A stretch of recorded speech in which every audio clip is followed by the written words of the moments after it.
Hey guys. So you're gonna see me do a little bit of spell work here while I chit chat a little bit about Self-Love September. But first I'm going to talk about what I'm doing. The spell that I'm doing is what I'm calling Bring Back the Sun. And it's sort of my own little version of a protection spell for my friend Drew, who is currently in the path of Hurricane Florence, and all those who are in the path of Hurricane Florence. So I'm calling the spell Bring Back the Sun. So I've got a yellow candle here, and I have the Sun card. And it's going to be kind of similar to what Raquel, the Barefoot Taurus, and Erica, Raw Spirit, and I did last night. We did a spell for Drew over Skype. Sorry if you heard me crack my knuckles. I'm so polite. But yeah, so the hopes of this spell is that I can hopefully bring back the sun and chase away that monster that is the hurricane coming. Because I've only been through one hurricane in my life. It was Category 1, thankfully, and it was terrifying. So Category 4, I can't even imagine, but I want to do something. And the amazing part about being a witch is that we have more power than we give ourselves. And that's kind of what I want to talk about right now.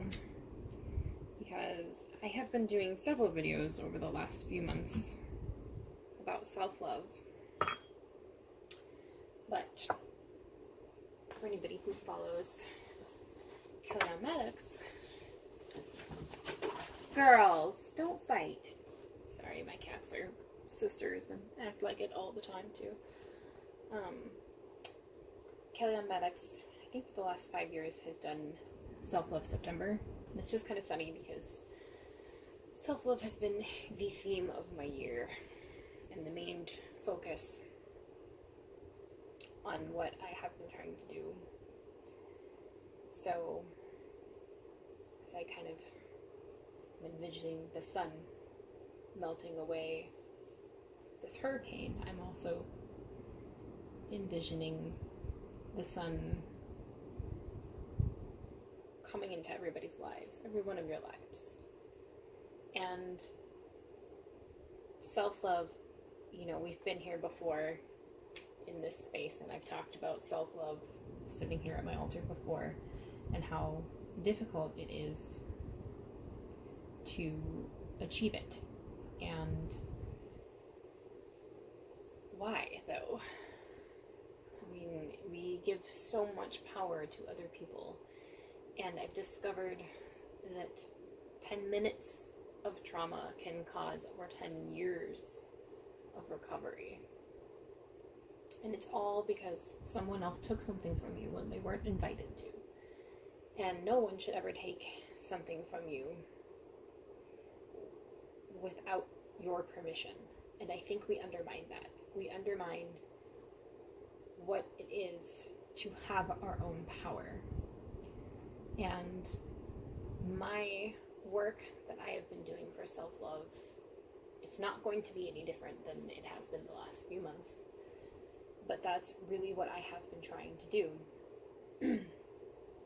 And I think that we as witches undermine our power too. I think that we doubt ourselves, and we go into this space where we think that we don't have strength or merit in our path. And we doubt what we do in our craft. And we doubt what we believe as pagans as well. Or even if you're just a witch or you're not a pagan, I'm speaking to you as well. We need to give ourselves more strength. And I feel funny because I've talked about this before, so it may seem like I'm a broken record on this stuff, but this is something that is near and dear to me, and it's something that I have been working on tremendously to find my own power and to find my own strength. And to recognize who I am as a person and the things that I can do for others. I told my husband recently that if I die before him, I would love for him to say that I did my best to be kind and I did my best to live a compassionate life, because one of my favorite books and or movies is Memoirs of a Geisha, and one of the characters in it says that not enough of us are shown or find enough kindness in this life as we should. And it's such a simple quote, but it's very true. There is not enough kindness in this world. And so even the littlest things, like holding a door open for someone, or if you see someone struggling, to help them, that speaks volumes, and it resonates, and it causes a vibration that we as witches, I think, need to grasp onto. Because I feel personally that when you project kindness and you project compassion and you show that you listen and you're helping this person or whomever walk through the steps of their pain, and you stand beside them, not guide them per se, but just walk next to them, listen to them, that you are empowering yourself as well. And some people might say that that's a selfish concept, and it could be argued as such, but I do think that creating a space for ourselves to love ourselves helps us project to others that we can love them as well in the ways that they truly deserve and in the ways that we truly deserve, and we recognize our own self-love and our own worth, and then we also recognize those situations that we need to remove ourselves from.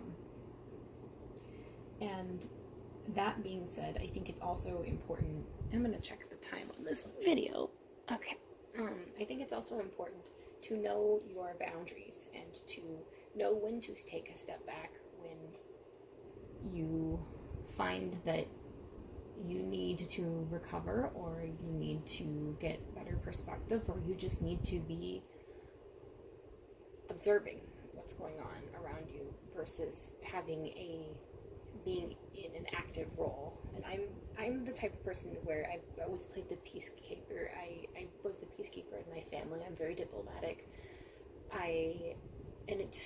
Even so, I struggled for a long time until I finally learned that not every action deserves a reaction. And so it's very important to also maintain that boundary, that place of stillness. So I could talk more about this, but I don't want my video to cut off, and I'd prefer just to wrap it up versus going off on my oh so wonderful rambles.